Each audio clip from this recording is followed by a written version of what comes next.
ಪುಣ್ಯಾತ್ಮರೇ,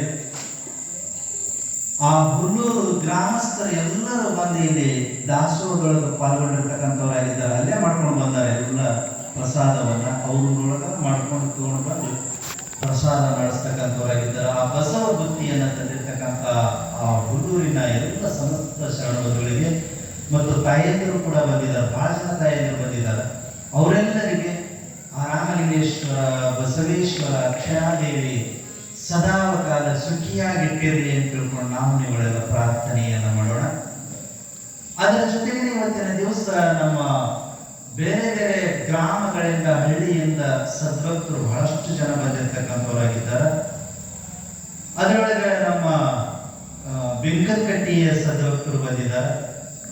ಬೆಂಕನಕಟ್ಟಿ ಸದ್ಭಕ್ತರು ಅಂತ ಹೇಳಂತಂದ್ರೆ ಹೋದ ಸಲ ಇದೇ ಕಾರ್ತಿಕ ದಿವಸ ಇಲ್ಲಿರ್ತಕ್ಕಂಥ ಹಳೆ ವೇದಿಕೆ ಮೇಲೆ ನಮ್ಮ ಅಕ್ಕಿ ಮಠದ ಅಜ್ಜೋರು ಬೆಳ್ಳಟ್ಟಿ ಬೆಳಕಿನ ಬೆಳ್ಳಿ ಮಹೋತ್ಸವ 2025 ಅಂತ ತಿಳ್ಕೊಂಡು ಟೈಟಲ್ ಕೊಟ್ಟು ಅಲ್ಲಿ ನಡೀತಕ್ಕಂಥ ಕಾರ್ಯಕ್ರಮದ ಬಗ್ಗೆ ಹೇಳಿದಾಗ ಮಂಟಪ ಪೂಜೆಗೆ 21,000 ರೂಪಾಯಿಗಳನ್ನ ನಾವು ನಿಗದಿ ಮಾಡಿ ಅಲೌನ್ಸ್ ಮಾಡಿದ ತಕ್ಷಣನೇ ಒಬ್ಬಕ್ಕೆ ಹೆಣ್ಮಗಳು ಎದ್ದು ನಿಂತ್ಕೊಂಡು, ಆ ತಾಯಿ ಬೇರೆ ಯಾರು ಆಗಿರಲಿಲ್ಲ, ಸರಸಮ್ಮ ಹಂಸನೂರವರಾಗಿದ್ರು. ಬೆಳಟ್ಟಿ ಒಳಗೆ ಸರಸಮ್ಮ ಮರಡ್ಡಿಯವರ, ಅವರು ಗುಂಪಣ್ಣವರು ಅಂತ ಕರೀತಾರೆ. ಬೆಳಟ್ಟಿ ಒಳಗೆ ಗುಂಪಣ್ಣವರ ಮನೆತನದ ಹೆಣ್ಮಗಳು, ನಮ್ಮ ಮಠದೊಳಗನ ಆಡಿ ಬೆಳೆದಿರ್ತಕ್ಕಂಥ ಹೆಣ್ಮಗಳು, ಮಠದ ಮೇಲೆ ಅತ್ಯಂತ ಪ್ರೀತಿ, ಅಭಿಮಾನ, ವಿಶ್ವಾಸವನ್ನ ಇಟ್ಟುಕೊಂಡಿರ್ತಕ್ಕಂಥ ಹೆಣ್ಮಗಳು. ಆಕಿ ಎದ್ದು ನಿಂತ್ಕೊಂಡು, ಅಪ್ಪರ ನಂದು ಒಂದನೇದು ಮಂಟಪ ಪೂಜೆ ನಂದ ಇರಲಿ ಅಂತ ತಿಳ್ಕೊಂಡು ಕೈ ಮುಗಿದ ಬನ್ನಿ ಅಂತ ಎದ್ದು ನಿಂತ್ಕೊಂಡು ಹೇಳಿದ್ವಿ.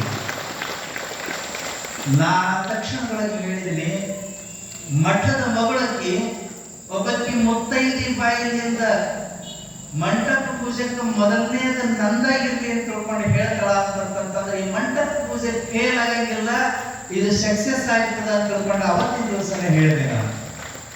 ಹಾಗೆ ಹೇಳಿದ ತಕ್ಷಣನೇ ಎರಡನೇದಾಗಿ ಮುತ್ತೈದೆಯಾಗಿರ್ತಕ್ಕಂಥ ನಮ್ಮ ತಾರಿಕೊಪ್ಪ ಗ್ರಾಮದ ಶ್ರೀದೇವಕ ಕೆಂಚರೆಡ್ಡಿ ಅವರು ಹೇಳಿದರು. ಇಬ್ರು ಹೇಮರೆಡ್ಡಿ ಮಲ್ಲಮ್ಮ ಬದುಕದಂಗೆ ಬದುಕದವ್ರು ಈ ಸಮಾಜಗಳು. ಇಬ್ರು ಹೇಮರೆಡ್ಡಿ ಮಲ್ಲಮ್ಮ ಬದುಕದಂಗ ಬದುಕಿರ್ತಕ್ಕಂಥವ್ರು ಸಮಾಜದೊಳಗ ಅವರಿಬ್ರು ಹೇಳಿದ ಬಳಿಕ ನಮ್ಮ ಮಂಟಪ ಪೂಜೆಗೆ ಯಾರು ಹಿಂದಕ್ಕೆ ಸರಿಲಿಲ್ಲ. ಆ ದಿವಸ ಹೆಸರು ಬರ್ಸಿರ್ತಕ್ಕಂಥವ್ರು ಎಷ್ಟು ಜನ ಅಂತಂದ್ರ 30 ಜನ ಹೆಸರು ಬರ್ಸಿದರು. 5 ಮಂಟಪ ಪೂಜೆದ ನಾವು ಒಬ್ಬನೇ ಮಾಡ್ತೀನಿ ಅಂತ ತಿಳ್ಕೊಂಡು GS ಗಡ್ಡದೇವ್ರ ಮಠರು ಆಶ್ವಾಸನೆ ಕೊಟ್ಟಿದ್ರು. ಆ 5 ಮಂಟಪ ಪೂಜೆದ ಹೆಸರು ಪ್ಲಸ್ ಮಾಡಿದ್ರೆ 35 ಆಗ್ತಿದ್ವು. ಮತ್ತು ಆಮೇಲಿಂದ ಕೆಲವೊಂದಿಷ್ಟು ಜನ ಹೊರಪಣೊಳಗೆ ಬರ್ಸಿರ್ತಕ್ಕಂಥವ್ರು, ಕೆಲವೊಂದಿಷ್ಟು ಜನ ನಮ್ಮಿಂದ ಆಗಂಗಿಲ್ರಿ ಅಂತ ತಿಳ್ಕೊಂಡು ಹಿಂದಕ್ಕೆ ಸರಿದಿರ್ತಕ್ಕಂಥವ್ರು ಆದ ಕಾರಣ ಮತ್ತ ಲಿಸ್ಟ್ 1 ವರ್ಷಕ್ಕೆ ಕರಿಗೆ ಕೆಳಗೆ ಬಂತು. ಆದರೂ ಕೂಡ ಈಗ ಮತ್ತೆ ಬರ್ಸಕತ್ತಾರೆ. ಈಗ 12 ಜನ ಲಿಸ್ಟಿಗೆ ಹೆಸರನ್ನ ಕೊಟ್ಟಿರ್ತಕ್ಕಂಥವರಾಗಿದ್ದಾರೆ. ಅದಕ್ಕೆ ನಾನು ಮೊನ್ನೆ ದಿವಸ ಸ್ವರ್ಗಸ್ಥರಾಗಿ ಅಚಾತುರ್ಯದಿಂದ ಸ್ವರ್ಗಸ್ಥರಾದ ನಮ್ಮ ಸರಸಮ್ಮವರು, ಅದು ನನಗೆ ಬಹಳ ದುಃಖ ಆಗ್ತಂತ 2-3 ಸಲ ಹೇಳಿದ್ದೀನಿ ವೇದಿಕೆ ಮೇಲೆ. ಅವ್ರ ದಿವಸಕ್ಕೆ ಹೋದಂಥ ಸಂದರ್ಭದೊಳಗೆ ಅವ್ರ ಮಕ್ಕಳಿಗೆಲ್ಲ ಹೇಳಿ ಬಂದೆ, ಅವು ಹೆಂಗೆ ನಡ್ಕೊಂಡಾಳೆ, ನೀವು ಮಕ್ಕಳು ಹಂಗೆ ನಡ್ಕೋಬೇಕು ಮಠಕ್ಕೆ ಅಂತ ತಿಳ್ಕೊಂಡು ಹೇಳಿ ಬಂದಿದ್ದೆ. ಆಕೆ ಮಠದ ಮಗಳಾದ ಕಾರಣ ಆಕೆ ನಡ್ಕೊಂಡಂಗೆ ನೀವು ನಡ್ಕೋಬೇಕು ಅಂತ ತಿಳ್ಕೊಂಡು ಹೇಳಿದ್ದೆ. ಇವತ್ತಿನ ದಿವಸ ಅವರೆಲ್ಲ ಇಲ್ಲಿ ಬಂದಿದ್ದಾರೆ. ಅವರಿಗೆಲ್ಲ ಶುಭವಾಗಲಿ ಅಂತೇಳಿ ಒಂದ್ಸಲ ಜೋರಾಗಿ ಚಕ್ಕಾಗಿ ಹಾರೈಕೆಯನ್ನು ನೀಡ್ತಕ್ಕಂಥವರಾಗಿ, ಅದ್ರ ಜೊತೆಗೇನೆ ಸೊತ್ತೂರವರು ಬಂದಾರ, ಅಣ್ಣಿಗೇರಿಯವರು ಬಂದಾರ, ಮತ್ತು ಬೇರೆ ಬೇರೆ ಗ್ರಾಮಗಳಿಂದ ಬಂದಿರತಕ್ಕಂಥ ಸದ್ಭಕ್ತರು ಬಹಳ ಜನ ಅದಾರ. ಕೊಂಚಿಗೇರಿಯಿಂದ ಬಂದಿರತಕ್ಕಂಥವ್ರು ಅದಾರ. ಕೊಂಚಿಗೇರಿಯವರು ಇತ್ತಿತ್ತಲಾಗಿ ದಿನಂಪ್ರತಿ ಬರಾಕತ್ತಾರೆ. ನಮ್ಮ ಯಜಮಾನರು ದಿನಂಪ್ರತಿ ಬರಾಕತ್ಯಾರ. ಅದ್ರ ಜೊತೆಗೇನೆ ನಾರಾಯಣಪುರದವರಂತೂ ದಿನಂಪ್ರತಿ ಬರೋದಷ್ಟ ಅಲ್ಲ. ನಿನ್ನೆ ದಿವಸ ನಾನು ಹೇಳಿದೆ ಅವರಿಗೆ, ಕುಂಭೋತ್ಸವ ನಿಮ್ಮೂರ್ಲಿಂದ ಚಾಲು ಆಕೈತ್ರಿಪ್ಪ ಅಂತ ಹೇಳಿ, ಅಯ್ಯೋ ಅಚ್ಚಾರ ಬರ್ರಿ ನೀವು, ನಾವು ದೀಪಾವಳಿನೇ ಆಚರಿಸ್ತೀವಿ ಅವತ್ತಿನ ದಿವಸ ಅಂತ ತಿಳ್ಕೊಂಡಂತಂದ್ರು. ಅಷ್ಟೊಂದು ಹೃದಯ ಸ್ಪರ್ಶಿಯಾಗಿ ನಮ್ಮ ಜೊತೆಗೆ ಇನ್ವಾಲ್ವ್ ಆಗತಕ್ಕಂಥ, ನಮ್ಮ ಜೊತೆಗೆ ಕೂಡ್ಕೊಂಡು ನಮ್ಮ ಹೆಜ್ಜೆಗಳಿಗೆ ಹೆಜ್ಜಿಟ್ಟು ನಡೀತಕ್ಕಂಥ ಭಕ್ತರು ಇರೋದ್ರಿಂದ ಈ ಕಾರ್ಯಕ್ರಮದೊಳಗೆ ಸುಖ ಶಾಂತಿ ನೆಮ್ಮದಿಯೊಂದಿಗೆ ಯಾವುದೇ ವಿವಾದಗಳಿಲ್ಲದಾಗ ಯಾವುದೇ ಜಗಳಗಳಿಲ್ಲದಾಗ ನಮ್ಮ ಕಾರ್ಯಕ್ರಮ ದಾಪುಗಾಲ ಇಡ್ತಾ ಇದೆ ಅಂತಂದ್ರೆ ಅದಕ್ಕೆ ನೀವೆಲ್ಲರೂ ಕಾರಣೀಭೂತರಾಗಿರ್ತೀರಿ ಅಂತ. ಅದರ ಜೊತೆಗೇನೆ ನಮ್ಮ ನಾರಾಯಣಪುರ ಸದ್ಭಕ್ತರು ರಣತೂರಿನ ಸದ್ಭಕ್ತರದಂತೂ ದೊಡ್ಡ ಕೆಲಸ ನಡೆದೈತ್ರಿ. ನಾನು ದಿನಾ ನೆನಪಿಸ್ಕೊಳ್ತೀನಿ. ಅದರೊಳಗೆ ಒಂದಿಷ್ಟು ಯುವಕರದಾಗಲಿ, ರಣತೂರು ಗ್ರಾಮದ ಯುವಕರು ಅವರೆಲ್ಲ ಈಗ ಬಿಲ್ಡಿಂಗ್ ಕಟ್ಟುವಂತ ಸಂದರ್ಭಗಳನ್ನು ಬಂದು ಈ ಭಕ್ತಿ ಭವನ ನಿರ್ಮಾಣ ಟೈಮ್ಗಳನ್ನು ಬಂದು ಸೇವೆ ಮಾಡಿದ್ರು. ಈ ಕಡಿ ಹರವುದು, ಆಮೇಲೆ ಇಲ್ಲಿರ್ತಕ್ಕಂಥ ವೇಸ್ಟ್ ಕಡಿ ಮತ್ತು ಕಲ್ಲು ಮಣ್ಣು ತೆಗೆದು ಹೊರಗೆ ಹಾಕೋದು, ಇದೆಲ್ಲ ಕೆಲಸವನ್ನ ಮಾಡಿಕೊಟ್ರು ಅವರು. ಅದರ ಜೊತೆಗೇನೆ ಇವತ್ತಿನ ದಿವಸ ಪ್ರತಿದಿನ ರಾತ್ರಿ ಈ ದಾಸೋಹದೊಳಗ ಅಡ್ಡಾಡಿ ಊಟಕ್ಕೆ ನೀಡ್ತಕ್ಕಂಥದ್ದು, ಆ ದಬರಿಗಳನ್ನ ತೊಳಿತಕ್ಕಂಥದ್ದು, ಒಯ್ದಿಡ್ತಕ್ಕಂಥದ್ದು, ಆ ಕೆಲಸ ಎಲ್ಲ ಮಾಡಿ ರಾತ್ರಿ ಎಲ್ಲರೂ ನೀವು ಹೋದ ಬಳಿಕ ಅವ್ರ ಮನೆಗೆ ಹೋಗ್ತಾರೆ. ಅವರೆಲ್ಲರಿಗೂ ಒಂದ್ಸಲ ಜೋರಾದ ಚಪ್ಪಾಳೆ. ರಣತೂರು ಗ್ರಾಮದವರು ಅಲ್ಲ, ಬೇರೆ ಬೇರೆ ಗ್ರಾಮದವರು ಕೂಡ ಸೇವೆ ಮಾಡ್ತಾರೆ. ಸುಬ್ರಹ್ಮಣ್ಯ ಬಂದ್ರು ಅವ್ರು ಸೇವೆ ಮಾಡ್ತಾರ. ನಮ್ಮ ಚಿಕ್ಕಸವನೂರು ಭಕ್ತರು ಬಂದ್ರೆ ಅವ್ರು ಸೇವೆ ಮಾಡಿರ್ತಾರ. ಆಮೇಲೆ ನಮ್ಮ ನಾರಾಯಣಪುರ ಸದ್ಭಕ್ತರು ಅವರು ಸೇವೆ ಮಾಡಕತ್ತಾರ. ಪ್ರತಿಯೊಂದು ಗ್ರಾಮದವರು ಬಂದಾಗ ನಾನು ಸೇವೆ ಮಾಡಬೇಕ್ರಿ ಅಂತ ತಿಳ್ಕೊಂಡು ಸೇವೆಗೆ ನಿಂದಿರ್ತಾರೆ. ಅವತ್ತಿನ ದಿವಸ ನಮ್ಮ ಶಾಗೋಟಿ ನೀಲಮ್ಮನವರ ಹಳೆಯ ಬಂದಿದ್ದೇಳ್ರಿ, ಅವ್ರ ಕಲಬುರಗಿ ಕಡೆ ನಾವು. ಅವ್ರ ನೀಲಮ್ಮನವರ ಹಳೆಯ ಬಂದಿರತಕ್ಕಂಥವನ್ನ ಅವನು ಬಂದು ಪ್ರಸಾದ ಮಾಡಿ ಹೋಗ್ಬೇಕಾಗಿತ್ತು. ಪ್ರಸಾದ ಮಾಡಕ್ ಹೋಗಲಿಲ್ಲ. ತಾನು ಏನ್ ನೀಡ್ಬೇಕ್ರಿ ಅಜ್ಜಾರ ಅಂತ ತಿಳ್ಕೊಂಡು ಅಲ್ಲಿ ಹೋಗಿ ನಿಂತ್ಕೊಂಡು ಅದನ್ನ ನೀಡಿ ಆ ನಂತರದೊಳಗೆ ಪ್ರಸಾದ ಮಾಡಿ ಹೋದ. ಅಂಥವ್ರು ಬಹಳ ಜನ ಅದಾರಿ. ಮಠಕ್ಕೆ ಬಂದ್ರು ಅಂತಂದ್ರೆ ಏನೋ ಗೊತ್ತಿಲ್ಲ. ಬ್ಯಾರೆ ಮಠದೊಳಗೆ ಸ್ವಾಮಿಗಳೆಲ್ಲ ಕೈ ಹಂಚಿಕೊಳ್ಳೋದು ಎದ್ರ ಸಲುವಾಗಿ ಅಂತ ಹೇಳ್ತಂದ್ರೆ ಆ ಊರನವರಾಗಿ ಪರಸ್ಥಳದವರು ಆಗಲಿ ಬಂದ್ರು ಅಂತಂದ್ರೆ ಸುಮ್ಮನೆ ನೋಡಿ ಯಾಕೆ ಬಂದ್ಬಿಡ್ತಾರೆ. ಬೆಳಟಿ ಮಠಕ್ಕೆ ಬಂದ್ರು ಅಂತಂದ್ರೆ ನಮ್ಮ ಅಂಗಡಿ ಹಚ್ಚೋರು ಅಂತವ್ರು ಬಂದ್ರು ಅಂತ ಹೇಳ್ತಂದ್ರೆ ಅವರೆಲ್ಲ ಏನ್ ಮಾತು ಹೇಳ್ತಾರ ಅಂತಂದ್ರೆ ನಿಮ್ ಭಕ್ತರು ಬಹಳ ಚಲೋ ಅದಾರಿ, ಎಲ್ಲ ನಿಂತ್ಕೊಂಡು ಮಾಡ್ತಾರ. ಇದ ಒಂದು ಮಾತು ಹೇಳ್ತಾರೆ ಅವರು. ಯಾಕೆ ಹೇಳ್ತಾರ ಅಂತ ಹೇಳ್ತಂದ್ರೆ ನಮ್ಮ ಮಠ ಅಂತ ತಿಳ್ಕೊಂಡು ಹೃದಯಕ್ಕೆ ಹಂಚಿಕೊಂಡು ನೀವೆಲ್ಲ ಸೇವೆ ಮಾಡ್ತಿರಲ್ಲ, ಅದ್ರ ಸಲುವಾಗಿ ಅವ್ರ ಬಾಯಿಯೊಳಗೆ ಅಂತ ಮಾತುಗಳು ಹೇಳ್ತಾರೆ. ಹೃದಯವಂತರಾಗಿ ನೀವು ಇಲ್ಲಿ ಮಠದಾಗ ಬಂದಾಗ ನಾವು ಸೇವೆ ಮಾಡಬೇಕು ಅಂತ ತಿಳ್ಕೊಂಡು ಮಾಡ್ತೇವೆ. ಎಷ್ಟೋ ಜನ ಸದ್ಭಕ್ತರು ಹಿಂಗ ಪ್ರಸಾದ ತಗೊಂಡು ಬಂದೊಳಗೆ ಎಲ್ಲರೂ ಪ್ರಸಾದ ಮಾಡಿದೊಳಗೆ ಮುಸ್ರಿ ಬಿದ್ದಿರ್ತೈತಲ್ರಿ, ಆ ಮುಸ್ರಿ ಹಂಗ ಏನ್ ಬಿಟ್ಟು ಹೋಗೋದು, ಅಜ್ಜೋ ಕಸ ಹೊಡೆದ್ರೆ ಹೆಂಗ ಅಂತ ತಿಳ್ಕೊಂಡು ರಾತ್ರಿ ಕಸ ಹೊಡೆದು 12 ಗಂಟೆ ಕೂಡಿ ಹೋಗ್ಯಾರ. ಅಂಥ ಭಕ್ತರದ ಆ ಕಾರಣಕ್ಕೋಸ್ಕರವಾಗಿ ಪುಣ್ಯಾತ್ಮರೇ ಸೇವೆ ಮಾಡತಕ್ಕಂಥ ಭಕ್ತರನ್ನ ಈ ನಾಡಿನೊಳಗ ಪಡೆದಿರ್ತಕ್ಕಂಥ ಏಕೈಕ ಮಠ ಅಂತಂದ್ರೆ ಅದು ಬೆಳಟಿ ಮಠ ಅಂತ ತಿಳ್ಕೊಂಡು ಹೇಳಿದ್ರೆ ತಪ್ಪಾಗಿಲ್ಲ. ಅಂಥ ರೀತಿಯೊಳಗೆ ನೀವೆಲ್ಲರೂ ಸೇವೆಯನ್ನು ಮಾಡಾಕತ್ತೀರಿ, ಕಾಯಕವನ್ನ ಮಾಡಾಕತ್ತೀರಿ. ನಿಮ್ಮೆಲ್ಲರಿಗೂ ಶುಭವನ್ನ ಕೋರ್ತಾ ನಿನ್ನೆ ದಿವಸ ಪುಣ್ಯಾತ್ಮರೇ ತಾರೀಕೊಪ್ಪದ ಭಕ್ತರು ಬಂದಾರ. ನಾಗರಗೌಡ್ರ ಹೌದಲ್ರಿ, ಎದ್ದು ನೋಡ್ರಿ. 10 ನಿಮಿಷ ನಮ್ಮ ಗವಿಮಠದವ್ರು ಬಂದಾರ, ಮತ್ತ ನಮ್ಮ ಗೌಡ್ರು ಬಂದಾರ. ಎಲ್ಲರೂ ಇವತ್ತು ತಾರೀಕೊಪ್ಪದ ಭಕ್ತರು ಕೂಡ ಬಂದಾರ. ಅವರು ಒಂದ್ ದಿವಸ ಒಂದು ಸೇವೆಯನ್ನ ಮಾಡ್ತೀವಿ ಅಂತ ತಿಳ್ಕೊಂಡು ಹೇಳಿದ್ದಾರೆ. ಅವರಿಗೂ ಕೂಡ ಒಂದ್ಸಲ ಜೋರಾದ ಚಪ್ಪಾಳೆ. ಯಾಕಂತಂದ್ರೆ ತಾರೀಕೊಪ್ಪನ ಕೂಡ ನಮಗೆ ಗರಿ ಆತ್ಮೀಯವಾಗಿ ಹೃದಯಕ್ಕೆ ಹಂಚಿಕೊಂಡಿರ್ತಕ್ಕಂಥ ಊರು. ಅವ್ರ ಊರ್ಲಿಂದ ಯಾರು ನಮ್ಮ ಮಠಕ್ಕೆ ಬಂದ್ರು ಅಂತಂದ್ರೆ ಈಗ 700 ಎಕರೆ 800 ಎಕರೆ ಬಾಳಿ ಬೆಳೆಯಾಗತ್ತೆ ಅವರು.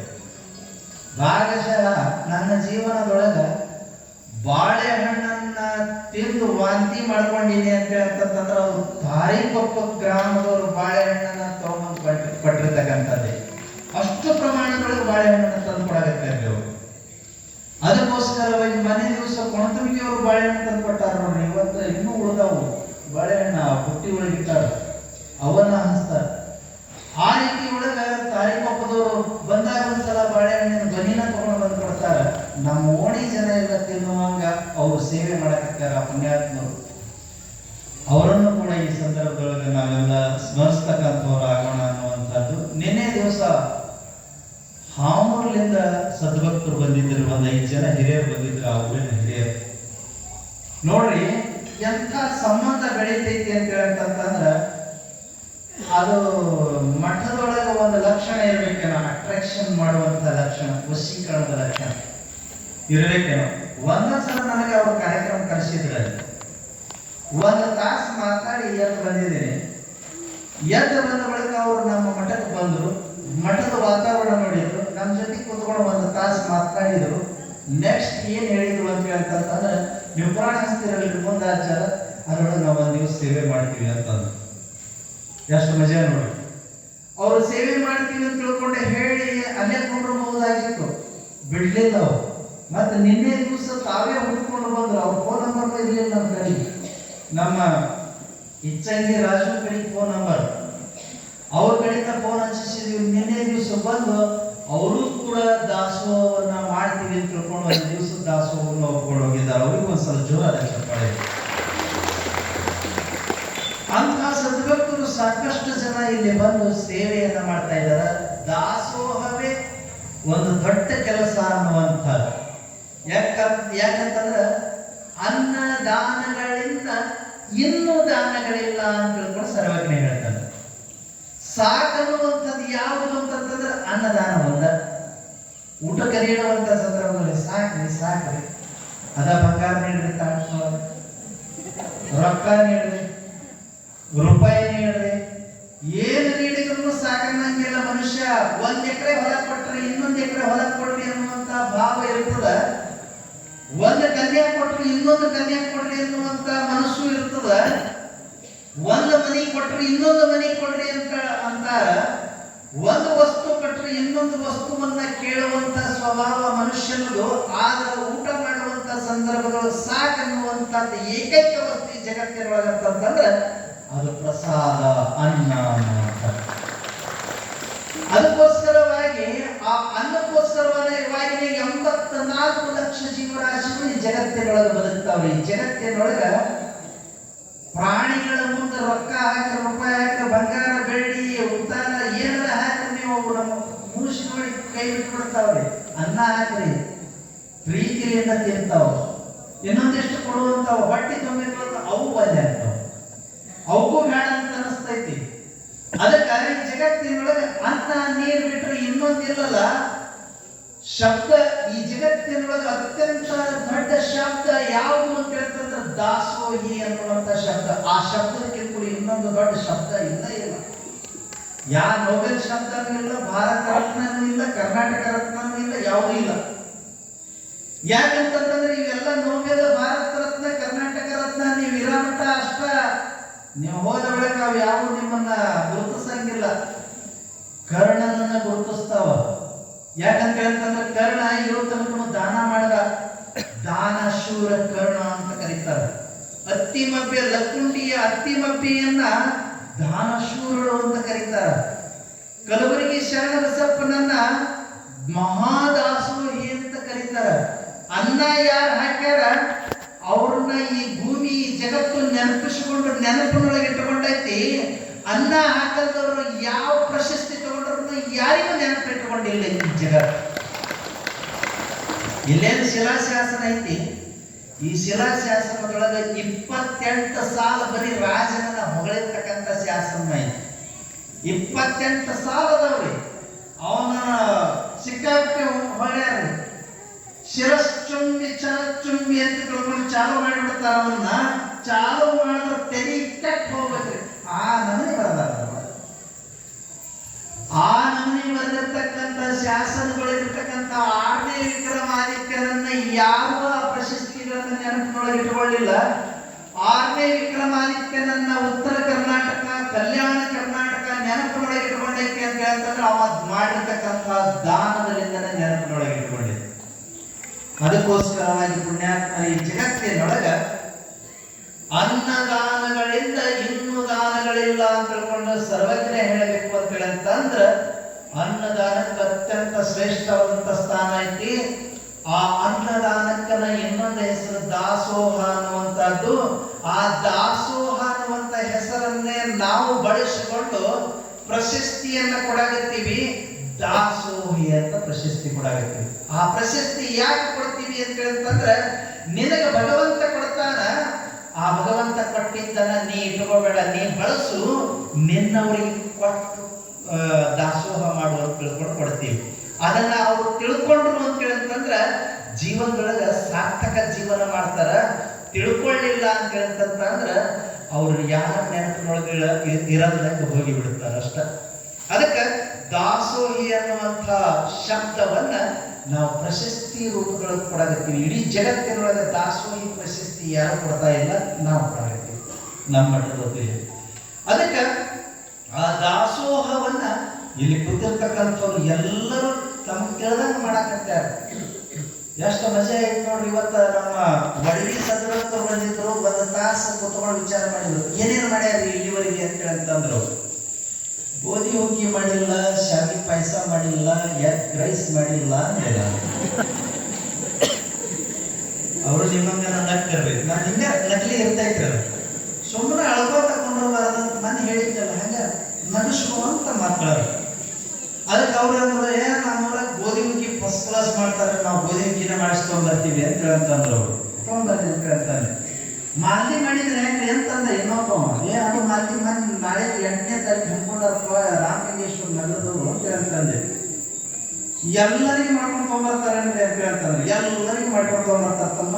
ಅದು ಭರ್ಜರಿ ಐತೆ. ಅವತ್ತಿನ ದಿವಸ ದೀಪಾವಳಿ, ಎಳಮಾಸಿ, ಸಿಹಿ ಹುಣ್ಣಿ, ಯುಗಾದಿ ಓಸು ಮುಗಿತಾವ ಅವತ್ತಿನ ದಿವಸ ಅಂತ ಹೇಳ್ತಂದೆ. ಅದಕ್ಕೋಸ್ಕರವಾಗಿ ಅವರೆಲ್ಲ ಭಾಳ ಪ್ಲಾನ್ ಮಾಡ್ಕೊಂಡಾರ. ನೀವೇನು ಮಾಲಿ ತೊಗೊಂಬರೋದು ಬೇಡ ಅಂತ ಹೇಳ್ತಾರೆ. ಹಂಗಾರೆ ಗೋಧಿ ಹುಗ್ಗಿ ತರ್ತೀವ್ರಿ ಅಂತ ಹೇಳ್ತಾರೆ. ಗೋಧಿ ಹುಗ್ಗಿ ತರ್ತಾರೆ ಮುಂದಿನ ಸೋಮವಾರ, ನಾಳಿನ ಸೋಮವಾರ ಅಂದ್ರೆ ಮುಂದಿನ ಸೋಮವಾರ. ಹೆಂಗೆ ಕೇಳಿ ದಾಸೋಹ ಮಾಡಕ್ಕಾರ್ರಿ, ಏನ್ ಮಾಡಿಸಿಲ್ರಿ ಇವತ್ತ ಅಂತ ತಿಳ್ಕೊಂಡು ಕೇಳಿ ದಾಸೋಹ ಮಾಡುವಂತ ಭಕ್ತರು ಇರೋದ್ರಿಂದ ದಾಸೋಹ ಅನ್ನುವಂಥ ಆ ಹೆಸರು ಅತ್ಯಂತ ಶ್ರೇಷ್ಠ ಮಟ್ಟಕ್ಕೆ ಯಾಕೆ ಹೋಗಿ ನಿಂತಿರ್ತದ ಅಂತ ಹೇಳ್ತಂದ್ರೆ, ಇಂಥ ದಾಸೋಹಿಗಳಿರೋದ್ರಿಂದಲೇ ಶ್ರೇಷ್ಠ ಮಟ್ಟಕ್ಕೆ ಹೋಗಿ ನಿಂತಿರ್ತದೆ. ಅದಕ್ಕೋಸ್ಕರವಾಗಿ ನೀವು ಅವರ ಅಂದ್ರೆ 9 ದಿವಸ ದೇವಿ ಪುರಾಣ ಹಚ್ತಾರ್ರಿ. ಅವ್ರಿಗೆಲ್ಲ ಗೊತ್ತೈತಿ, ನೀವು ಬಹಳ ಜನ ಬಂದಿರಿ. 9 ದಿವಸ ದಾಸೋಹ ಮಾಡೋದ್ರೊಳಗೆ ದಮ್ ಹಂಚಿ ಹೋಗೈತಿರಿ ಅಜ್ಜಲ್ಲ, ನೀವು 2 ತಿಂಗಳು ಹೆಂಗ್ ಮಾಡಕತ್ತೀರಿ ಅಂತ ಹೇಳಿ ಕೇಳಿದ್ರು. ನಮ್ಮ ಕಂಡೀಷನ್ ಇಲ್ಲಪ್ಪ, ದಿನ ಗೋಧಿ ಹುಗ್ಗಿನ ಮಾಡ್ಬೇಕು, ಹೋಳಿಗೆನ ಮಾಡ್ಬೇಕು, ಕರ್ಜಿಕಾಯಿನ ಮಾಡ್ಬೇಕು, ಇನ್ನೊಬ್ರಿಗೆ ಕಾಂಪೀಟ್ ಮಾಡ್ಬೇಕು ಅಂತ ಏನಿಲ್ಲ. ಯಾವ ಊರಾಗ ಹಂಗೆ ಮಾಡ್ಯಾರ, ಇವ್ರಾಗ ಹಿಂಗೆ ಮಾಡ್ಯಾರ, ನಾವ್ಯಾಕೆ ಹಿಂಗೆ ಬಿಡ್ಬೇಕು, ಅದೆಲ್ಲ ಇಲ್ಲ. ನಮ್ಮ ಮನೆಯೊಳಗೆ, ನಮ್ಮ ಮಠದೊಳಗ ದಾಸೋಹ ಅಂದ್ರೆ ಪ್ರಸಾದ ಅಂದ್ರೆ ದಾಸೋಹ. ಪ್ರಸಾದ ಅಂತಂದ್ರೆ ಮುಗಿದು ಹೋಗ್ತದಕ್ಕೆ ಹೆಸರು ಇಡಂಗಿಲ್ಲ. ಅದನ್ನ ಗೋಧಿ ಹುಗ್ಗಿಯರ ಇರ್ಬೇಕು, ಹೋಳಿಗೆರ ಇರ್ಬೇಕು, ಹುಗ್ಗಿಯರ ಇರ್ಬೇಕು, ಏನಾರ ಇರ್ಬೋದು, ಅಥವಾ ಸಂತಿ ಸಾರ ಇರ್ಬೋದು, ನವಣಿ ಅಕ್ಕಿ ಅನ್ನಾರ ಇರ್ಬೋದು, ಅಥವಾ ಶಿರಾ ಉಪ್ಪಿಟ್ಟರ ಇರ್ಬೋದು, ಏನಾರ ಇರ್ಬೋದು. ಅದು ಪ್ರಸಾದ. ಪ್ರಸಾದ ಕೊಡ್ತೀವಿ. ಅದಕ್ಕೆ 2 ತಿಂಗಳಾದ್ರೂ ದಾಸೋಹ ನಡೀತೈತಿ, 3 ತಿಂಗಳಾದ್ರೂ ದಾಸೋಹ ನಡೀತೈತಿ. ಪ್ರಸಾದ ಅಂತ ಬಂದಾಗ ದಾಸೋಹ ನಿಲ್ಲದ ನಡೀತೈತಿ. ಪ್ರಸಾದ ಅಂತ ಬರ್ಲಿಲ್ಲ, ಕಾಂಪಿಟಿಗೆ ಇಂಥದ್ದೇ ಮಾಡ್ಬೇಕು ಅಂತ ತಿಳ್ಕೊಂಡು ನೀವು ಹಠ ಕಟ್ರಿ ಅಂತಂದ್ರೆ ದಾಸೋಹ ವಜ್ಜಾಕೈತಿ ಅಂತ ಹೇಳಿದೆ. ದಾಸೋಹ ಮಾಡೋದ ವಜ್ಜಾಕೈತಿ. ಅದಕ್ಕೋಸ್ಕರವಾಗಿ ಹಂಗ ಆಗಬಾರದು. ದಾಸೋಹ ಪ್ರಸಾದ ಆಗಬೇಕು, ಪ್ರಸಾದ ದಾಸೋಹ ಆಗಬೇಕು. ಅದಕ್ಕೋಸ್ಕರವಾಗಿ ರಾಮಲಿಂಗೇಶ್ವರ ದಾಸೋಹ ಮಠದೊಳಗ ದಾಸೋಹ ಪ್ರಸಾದ ಆಗೈತಿ, ಪ್ರಸಾದ ದಾಸೋಹ ಆಗೈತಿ. ಅದಕ್ಕೆ ಎಲ್ಲರೂ ಪ್ರೀತಿಯಿಂದ ತಗೊಂಡ್ ಬರ್ತಾರ, ಎಲ್ಲರೂ ಪ್ರೀತಿಯಿಂದ ಪ್ರಸಾದ ಮಾಡ್ತಾರ. ಈ ಸಲ ಹೆಂಗಾಗೈತಿ ಅಂತ ಹೇಳ್ತಂದ್ರ, ಕಾಸಾಕಿಟ್ಟಿದ್ದ ಹಾಲು ಉಕ್ಕದಂಗ ಆಗೈತಿ, ಉಕ್ಕಿ ಮನಿ ತುಂಬಾ ಹರಿದಾಡ್ದಂಗ ಆಗೈತಿ. ಪ್ರಸಾದ ಎಷ್ಟು ಬರಾಕತ್ತೈತಿ ಅಂತ ಹೇಳ್ತಂದ್ರ, ನಮ್ಮ ಬಸವರೆಡ್ಡಿ ಸುರೇಶ ಒಂದ್ ದಿವಸ ವಿನಂತಿ ಮಾಡ್ಕೊಂಡ, ಇಷ್ಟು ತಗೊಂಡು ಬರಬೇಡ್ರಿ, ಇವತ್ತು ತಗೊಂಡು ಬಂದೀರಿ, ಆ ಪ್ರಸಾದ ಮುಗಿದ ಬಳಿಕ ಎಲ್ಲರೂ ಕಟ್ಕೊಂಡು ಹೋಗ್ರಿ ಅಂತ ತಿಳ್ಕೊಂಡ ಅಂದ. 1 ಸಲ ಅಲ್ರಿ, 2 ತಿಂಗಳು ಇದಾಗೈತಿ. ಬಂದ ಭಕ್ತರನ್ನ ಕಟ್ಟಿ ಊಟ ಮಾಡಿಸೋದನ್ನ ಕಟ್ಟಿ ಕೊಟ್ಟು ಕಳಿಸಿ ತಗೊಂಡು ಹೋಗಿ ಅಂತೇಳಿ. ಒಂದು ಕಾಲಕ್ಕೆ ನಮ್ಮ ಹಳೆ ಮನೆ ಹೆಂಗಿರ್ತೀರಿ, ಊಟ ಮಾಡಿದ ಬಳಿಕ ಉಳಿತಂದ್ರೆ ತಗೊಂಡು ಹೋಗಿ ಅಂತ ನಾವು ಅನೌನ್ಸ್ ಮಾಡ್ತಿದ್ವಿ. ಇವತ್ತು ಹೆಂಗಾಗೈತಿ ಅಂತ ಹೇಳ್ತಂದ್ರೆ, ಯಾರು ಬಿಟ್ಟು ಹೋಗ್ಬೇಡ್ರಿ, ಕೊನೆಗೆ ನಿಮ್ಮ ಕವರ್ ಕೊಡ್ತೀವಿ, ಕವರ್ ನೊಳಗೆ ಪ್ರಸಾದ ಹಾಕೊಂಡು ತಗೊಂಡು ಹೋಗ್ರಿ ಅಂತ ಹೇಳುವಂತ ಪರಿಸ್ಥಿತಿ ಬಂದೈತಿ ಅಂತ ಹೇಳ್ತಂದ್ರ, ಮಠದೊಳಗ ದಾಸೋಹ ಅನ್ನುವಂಥದ್ದು ಕೈಲಾಸ ಹುಟ್ಟಿದೆ ಅನ್ನೋದನ್ನ ನೀವೆಲ್ಲರೂ ನೆನಪಿಸಿಕೊಳ್ಳಬೇಕು. ಬರೀ ಭಕ್ತರ ಮನಸ್ಸಷ್ಟ ಮುಟ್ಟಿಲ್ಲ, ಕೈಲಾಸನ ಮುಟ್ಟಿ ಬಿಟ್ಟೈತಿ. ಆ ಭಗವಂತನಿಗೂ ಅನಿಸೈತಿ. ಬೆಳಟ್ಟಿ ಮಠದೊಳಗೆ ನಡೆದಿರ್ತಕ್ಕಂಥ ದಾಸೋಹದೊಳಗ ನಾನು ಊಟಕ್ಕೆ ಹೋಗಬೇಕು ಅಂತ ಅನಿಸೈತಿ. ಎಷ್ಟು ಸಲ ಬಂದು ಯಾವ ರೂಪದೊಳಗೆ ಕೂತ್ಕೊಂಡು ಊಟ ಮಾಡಿ ಹೋಗ್ಯಾನೋ ಗೊತ್ತಿಲ್ಲ ಭಗವಂತ. ಯಾಕಂತಂದ್ರೆ ಸಿದ್ಧಾರೂಢ ಕಾಶಿ ಒಳಗ ಅನ್ನಪೂರ್ಣೇಶ್ವರಿ ದೇವಸ್ಥಾನದೊಳಗೆ ಈಗಲೂ ದಾಸೋಹ ಇರ್ತೈತೆ. ಅಲ್ಲಿ ಹೋಗಿ ಕುತ್ಕೊಂಡಿದ್ನಂತ ಇವ ಅಂಗಿ ಕಳೆದು ಕೂತ್ಕೊಂಡಾಗ ವಿಪ್ರರು ಬ್ರಾಹ್ಮಣರು ಪೂಜಾರಿಗಳು ನಿಮ್ ಒಳಗ ಜನಿವಾರಿಲ್ಲ ಶೂದ್ರದಿ ಕೆಳಗೆ ಕುಂಡ್ರು ಅಂತ ತಿಳ್ಕೊಂಡು ಕಟ್ಟಿ ಕೆಳಗೆ ಕುಂಡಿಸಿದ್ರು. ಸಿದ್ಧಾರೂಢ ಕೆಳಗೆ ಕೂತ್ಕೊಂಡ ಎಲ್ಲಿ ಕೂತ್ಕೊಂಡ್ರೆ ಆಟ ಭಯಾಗ ಊಟ ಮಾಡೋದು. ಮ್ಯಾಲ ಕುಂತವ್ರು ಅಲ್ಲೇ ಊಟ ಮಾಡ್ತಾರೆ, ಕೆಳಗೆ ಕುಂತವ್ರು ಅಲ್ಲೇ ಊಟ ಮಾಡ್ತಾರೆ. ಆ ಜಾತಿಯವರು ಅಲ್ಲೇ ಊಟ ಮಾಡ್ತಾರೆ, ಈ ಜಾತಿಯವರು ಅಲ್ಲೇ ಊಟ ಮಾಡ್ತಾರೆ. ನಾವು ನಿಮ್ಗಿಂತಲೂ ವಿಭಿನ್ನ ಅನ್ನೋರು ಏನಾರ ಹಿಂಗ್ ಮಾಡಿ ಊಟ ಮಾಡ್ತಾರ? ಇಲ್ಲ, ಹೆಂಗೂ ಊಟ ಮಾಡಂಗಿಲ್ಲ. ಊಟ ಮಾಡಂಗನ ಮಾಡ್ತಾರೆ, ತಿಂಡಿ ಮಾಡಂಗನ ಮಾಡ್ತಾರೆ, ಬದುಕಂಗನ ಬದುಕ್ತಾರೆ. ಅದಕ್ಕೆ ಎಲ್ಲಿ ಕೂತ್ಕೊಂಡ್ರೆ ಆಟ ಕೆಳಗೆ ಕೂತ್ಕೊಂಡಾಗ ಬಾಳಿ ಎಲ್ಲಿ ತೊಗೊಂಬಂದು ಒಗದ್ರು ಅವ್ರು ಹಿಂಗಾರಿ ಎಂಥ ದೇವಸ್ಥಾನಕ್ಕಾರ ಹೋಗ್ರಿ ನೀವು ಲಕ್ಷ ಗಟ್ಟಲೆ ಕೊಟ್ಟಿರಂತ ನೀವು ಮುಟ್ಟಿಸ್ಕೊಳ್ಳೋದು ನೀವು ಒಗಿತಾವ್ರಿ. ಒಗದ್ರು ಒಗದ ಒಳಗೆ ಅನ್ನ ತಗೊಂಬಂದು ಒಗದ್ರು. ಒಂದು ಯಾವುದೋ ವಿಡಿಯೋ ನೋಡಿದ್ರಿ, ಬಕೆಟ್ ಒಳಗೆ ನಿಮ್ಗೆ ಉಕ್ಕೊಂತ ಹೋಗ್ತಾರೆ. ನೀವು ಫೇಸ್ಬುಕ್ ಒಳಗೆ ನೋಡ್ಬೋದ್ರಿ, ಬಕೆಟ್ ಒಳಗೆ ತೊಗೊಂಡಿರ್ತಾರೆ, ಉಕ್ಕೊಂತ ಹೋಗ್ತಾರೆ. ನೀವು ಕುತ್ಕೊಂಡಿರ್ತೀರಲ್ಲ. ಇನ್ನೂ ಕೆಲವು ಕಡೆ ನೆಲದ ಮೇಲೆ ದನಕ್ಕೆ ಮೇವು ಹಾಕಿದಂಗೆ ಹಾಕಿ ಹೋಗ್ತಾರೆ. ನೀವು ದನ ತಿನ್ನಂತೆ ಬರಬೇಕು. ಎಂಥ ಅಮಾನುಷ್ಯ ಕೃತಿಗಳದಾವ. ಅದನ್ನು ಯಾರು ವಿರೋಧಿಸೋದಿಲ್ರಿ, ಸುಮ್ಮನತೆಯಿಂದ ಎದ್ದು ಬರ್ತಾವ. ಅಂತ ಪರಿಸ್ಥಿತಿ ಅದಾವ. ಅದಕ್ಕೆ ಅವ ಸಿದ್ಧಾರೂಢ ಸುಮ್ಮನ ಬಾಳಿಯಲ್ಲಿ ಹೋದ್ರು, ಅನ್ನ ಹಾಕಿದ್ರು, ಸಾಂಬಾರು ಹಾಕಿದ್ರು, ಸ್ವಲ್ಪ ಉಂಡ ಕೈ ನೆಕ್ಕೊಂತ ಎದ್ದು ಮಾಡ್ಬಿಟ್ಟ. ಅವಾಗ ಒಬ್ಬ ಹಿಂಗ್ ನೋಡದ ವಿಪ್ರ ನೋಡಿ ಹೇಳ್ದ, ಆ ಎಲಿ ಯಾರು ನಿಮ್ಮಪ್ಪ ತಗೊಂಡು ಹೋಗ್ತಾನೆ, ನೀನ್ ಎಂಜಲ್ ಎಲಿ ಇಲ್ಲಿ ಯಾರು ತೆಗಿಯಾಕದ ನೆನಪು ತಗೊಂಡಂತಂದ.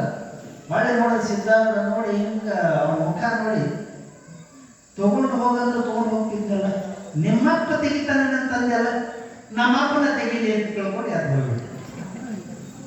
ಎದ್ದು ಹೋದ ಬಳಿಕ ಒಂದು ನಿಮಿಷ ಆಗಿದ್ದಲ್ಲ ಅದನ್ನು ಮುಟ್ಬೇಕಾದ್ರೆ ಅವ್ರು ಬ್ರಾಹ್ಮಣರಂತೂ ಮುಟ್ಟಂಗಿಲ್ಲ, ಶೂದ್ರ ಮುಂದೆ ಅಂತ ತಿಳ್ಕೊಂಡು ಮುಟ್ಟಂಗಿಲ್ಲ. ಯಾರೋ ಒಬ್ಬ ಬಂದ,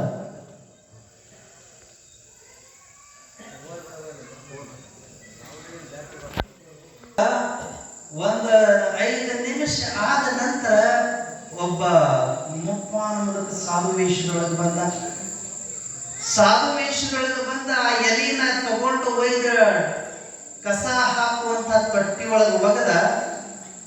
ಒಬ್ಬಕ್ಕೆ ಹೆಣ್ಮಗಳು ಪಿತಾಂಬರವನ್ನು ಉಟ್ಟುಕೊಂಡು ಬಂಗಾರದ ಆಭರಣಗಳನ್ನ ಹಾಕೊಂಡು ಕೈಯೊಳಗ ಒಂದು ಬೆಳ್ಳಿ ಚರಿಗೆನ ಹಿಡ್ಕೊಂಡು ಅದ್ರೊಳಗೆ ನೀರು ತಗೊಂಡು ಆ ಮುದುಕನ ಕೈ ಹಾಕಿದ್ರು.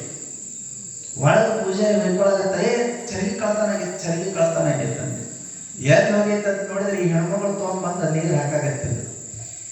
ಅವಾಗ ಕೇಳಿದ, ಯಾವ ಒಬ್ಬ ಬಂದು ಕೇಳಿದ, ನೀನ್ ಯಾಕೆ ಅವ್ನ ಕೈ ನೀರು ಹಾಕಾಗತ್ತಿದ್ದೆ, ಅದು ಏನ್ ಮಾಡಿದ್ರೆ ನೀವು ಆ ಎಲಿ ಯಾಕೆ ನೀ ತೆಗೆದಿ ಅಂತ ತಿಳ್ಕೊಂಡು ಕೇಳಿದ್ರು. ಹೇಳಿದಾಗ ಹುಚ್ಚ ಮಗ ನಿಮ್ಮಪ್ಪ ತೆಗಿತಾನ ಅಂತ ತಿಳ್ಕೊಂಡು ಹೇಳ್ಬೋದ. ಅದಕ್ಕೆ ಅವ್ರಪ್ಪ ನಾನ ಅಲ್ಲ, ಮತ್ತೆ ನಾನ ತೆಗಿಬೇಕು ಅಂತ ತಿಳ್ಕೊಂಡು ಕಾಶಿ ವಿಶ್ವನಾಥ ಅವನು ಉಂಡಿರ್ತಕ್ಕಂಥ ಎಲಿ ತೆಗೆದಿತ್ತಂತ. ಅನ್ನಪೂರ್ಣೇಶ್ವರಿ ಗುಡಿ ಒಳಗಿರ್ತಕ್ಕಂಥ ಬೆಳ್ಳಿ ಚರಿಗೆ ಒಳಗೆ ನೀರು ತಗೊಂಡ್ಬಂದು ಆ ಮುದುಕನ ಗಂಡನ ಕೈಗೆ ನೀರು ಹಾಕಿದ್ದು. ಅದಕ್ಕೆ ನಮ್ಮ ಪುರಾಣಗಳು ಎಷ್ಟು ಸಲ ಭಗವಂತ ಬಂದು ಊಟ ಮಾಡಿ ಹೋದ್ನೋ ಗೊತ್ತಿಲ್ಲ. ಆ ಪುಣ್ಯ ಭಗವಂತ ಬಂದು ದಿನಾ ಊಟ ಮಾಡ್ತಿದ್ನಂತಂದ್ರೆ ಆ ಫಲ ನನಗೆ ಬರಂಗಿಲ್ಲ. ಯಾರು ದಾಸೋಹ ಮಾಡ್ಯಾರಲ್ಲ, ದಾಸೋಹ ನೀಡ್ಯಾರಲ್ಲ, ಅವ್ರಿಗೆ ಆ ಪುಣ್ಯ ಬರ್ತೈತಿ ಅಂತ ಕಲ್ಕೊಂಡು ಹೇಳಿಕ್ಕೆ ಇಷ್ಟಪಡ್ತೇವೆ. ಅದಕ್ಕೋಸ್ಕರವಾಗಿ ಪುಣ್ಯಾತ್ಮರೇ, ದಾಸೋಹ ಕಡೆಗೆ ನಿಮ್ಮೆಲ್ಲರದು ಲಕ್ಷ್ಯ ಇರಲಿ. ಯಾರೂ ಹೊತ್ಕೊಂಡು ಹೋಗಂಗಿಲ್ಲ, ನಾನೂ ತಗೊಂಡು ಹೋಗಂಗಿಲ್ಲ, ನೀವು ತಗೊಂಡು ಹೋಗಂಗಿಲ್ಲ. ನಿಮ್ಮ ಕೊಳ್ಳಾಗ ಕಿವಿಯಾಗ ಏನಾರ ಇದ್ದು ಅಂದ್ರೆ ಆಗ ಕತ್ತರಿಸ್ಕೊಂತಾರೆ, ತೆಕ್ಕೊಂಡ ಬಿಡ್ತಾರ್ರಿ. ಆಮೇಲಿಂದ ಭಯಾಗ ಒಂದಿಷ್ಟು ಹಾಕಿ ಮಣ್ಣು ಮಾಡಬೇಕು ಅಂತ ಇರ್ತೈತಿ ನೋಡ್ರಿ, ಅವಾಗ ಹುಡುಕಾಡ್ತಾರೆ, ನಿಂದು ಕೊಡ ಅಂತೇಳಿ ಹುಡುಕಾಡ್ತಾರೆ. ತೊಗೊಂಬಂದಿಲ್ಲ, 50 ರೂಪಾಯಿ ಕೊಟ್ಟರು ತೊಗೊಂಬರ್ತಿದ್ರಲ್ಲ, ಏನ್ ಚಪ್ಪಣ ಅದಿರಿ ಅಪ್ಪ, ಒಟ್ಟು ಬಾಯಾಗ ಹಾಕಕ್ ಬರಂಗಿಲ್ಲ ನಾನು ತಿಳ್ಕೊಂಡ. ಮತ್ತೆ ಇವ್ ಹೆಣ್ಮಕ್ಳು ಮತ್ತೆ ಕೊಡ್ಲಿಲ್ಲ ಅಂತಂದ್ರೆ ತಪ್ಪಕೈತೆ ಅಂತ ತಿಳ್ಕೊಂಡು ತಾಯಿ ಸರ್ದಾಗ ಸಣ್ಣ ಗುಂಡಿರ್ತಾವಲ್ರಿ, ಆ ಸಣ್ಣ ಗುಂಡನ್ನು ಹಲ್ಲಿನ ಹಿಂಗೀರಿ ಅದನ್ನು ಬೆಳ್ಳಿ ನಾ ಕಣ್ಣಾಗಿ ನೋಡಿದ್ದೀನಿ. ಒಂದು ಎಲ್ಲೇ ಹೋದಾಗ ಅಲ್ಲಿ ಮಾಡಿದ್ರಂಗೆ ಆಕೆ ಹೆಣ್ಮಗಳು ಅದನ್ನ ತಳ್ಳಿಗೆ ಇರ್ತೈತ್ರಿ, ಒಂದಿಷ್ಟು ಅದನ್ನ ಬಾಯಾಗ ಹಾಕ್ತಾರ. ಬಾಯಾಗ ಹಾಕಿ ಆಮೇಲೆ ಬೆಂಕಿ ಹಚ್ಚ ಹೋಗುದು ಮನೆ ಕೈ ಚಾಡ್ಸ್ಕೊಂಡು ಬಂದ್ಬಿಡ್ತಾರೆ. ನಡಿ ಮೂರೋದು ಅಷ್ಟು ಎಲ್ಲಿರ್ತೈತೆ ಅಂದ್ರೆ ಮನೆಯಾಗ ಇರ್ತೈತೆ. ಎಷ್ಟು ಕಾಡ್ರದಿರಿ ನೋಡಿ ನೀವು. ಅವು ಸತ್ತಿರ್ತಕ್ಕಂಥವು ಚಾಪಿ ತಲ್ಲಿಂಬ ಗಾಳಿ ಇಟ್ಕೊಂಡ್ರೆ ಒಯ್ದು ಸ್ಮಶಾನದೊಳಗೆ ಹೋಗಿತ್ತೀರಿ. ಆ ಚಾಪಿ ತಲ್ಲಿಂಬಿನ ಮ್ಯಾಲ ಅದ್ರದ್ದು ಜೀವ ಇರ್ತೈತಿ, ಅಂದ್ರೆ ಒಳ ಹಾಕೊಂಡ್ರು ಬಂಗಾರದ ಮೇಲೆ ಇರ್ತೈತಿ. ಜೈನ್ ಜೀವತ್ತಿನಿಂದ ಯಾರ ಸಾಯಿಲಿ ಬಂಗಾರ ಬೆಳೆ ಒಯ್ದು ಸ್ಮಶಾನದೊಳಗೆ ಹೋಗಿಬೇಕು, ಗಾದಿ ಮನೆಯೊಳಗೆ ಇಟ್ಕೋಬೇಕು. ನನಗೆ ಹೇಳಿ ಒಗಿಬೇಕಲ್ವೇ? ಹಂಗಾಗಿ ಹೆಂಗಿಲ್ಲ. ಅದಕ್ಕ ಪುಣ್ಯಾತ್ಮರ ವಿಚಾರ ಮಾಡಬೇಕು, ನಾವೆಲ್ಲ ಹೆಂಗೆ ಬದುಕ್ತೀವಿ, ನಮ್ಮ ಜೀವನಗಳು, ನಮ್ಮ ನಡತೆಗಳು ಹೆಂಗದವ ಅಂತ ಅನ್ನೋದನ್ನ ಸ್ವಲ್ಪ ವಿಚಾರ ಮಾಡ್ಬೇಕು. ಅದಕ್ಕೆ ಪುಣ್ಯಾತ್ಮರು ಏನು ತಗೊಂಡು ಹೋಗಂಗಿಲ್ಲ, ಎಲ್ಲ ಇಲ್ಲೇ ಕಸಗೊಂಡು ಕೈ ಬಿಡ್ತಾರೆ ನಮ್ಮನ್ನ. ಅದಕ್ಕೆ ಇರೋ ತನಕ ನಾವು ಗಳಿಸಿದ್ದನ್ನ ಆನಂದವಾಗಿ ನಾವು ಉಣ್ಣೋಣ, ಇನ್ನೊಬ್ಬರಿಗೆ ಉಣಿಸೋಣ, ಮತ್ತೊಬ್ಬರಿಗೆ ದಾನ ಮಾಡೋಣ ಅನ್ನುವಂಥ ಸಂದೇಶದೊಂದಿಗೆ ಇವತ್ತಿನ ಪುರಾಣಕ್ಕೆ ಸಂಪೂರ್ಣ ವಿರಾಮ ಕೊಟ್ಟು ಮುಂದೆ ಏನಾದರೂ ಹೇಳೋದಿತ್ತು ಅಂತಂದ್ರೆ ನಮ್ಮ